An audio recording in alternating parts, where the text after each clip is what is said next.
আজকে কি ডে? আজকে হাগ ডে।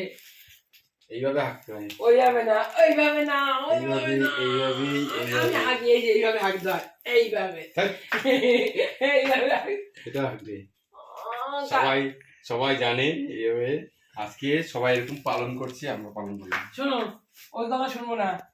আজকে 12 তারিখ, কালকে 13 তারিখ, পরশু 14 তারিখ। ভ্যালেন্টাইন ডে না ভ্যালেন্টাইন ডে জানি না, আমার গিফট চাই। গিফট তো দিলাম। কি দিলা? ওই জুতোটা। জুতোটা কি জুতো? আরে এই জুতোটা দিয়েছে ভ্যালেন্টাইন ডে, যাতে পরের দিন কিক ডে করতে পারে। কি এই কিক ডে, এই জুতোটা দিয়েছে। বন্ধুরা ভাববে সেটা সবাই জানে।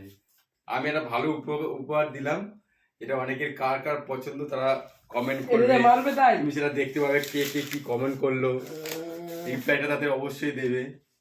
তোমাদের ভালো লাগলে গাইস, তোমার দাদাভাই যা গিফট দেখালো খুব বাজে গিফট। ওইটা এমনি লাগবে তাই দিয়েছে ব্যবহারের জন্য, কিন্তু বলে এটা বলে ভ্যালেন্টাইনের দিন কি এটা দেয়? তো কি তার পরের দিন কি যদি করতে পারো সেই জন্য আমরা এইটা বলো তো, ভ্যালেন্টাইন ডে কেন পালন করা হয়? হ্যাঁ, ভ্যালেন্টাইন ডে কেন পালন করা হয়? আমরা ইতিহাসের যুগে আমি জানতাম সবাই করে তাই আমিও করলাম। তোমাদের বয়স নেই। হ্যাঁ, এটা ঠিকই বলেছিস, যাদের বয়স আছে তাদেরই করা উচিত। বললে হলো বয়স নেই এখনো।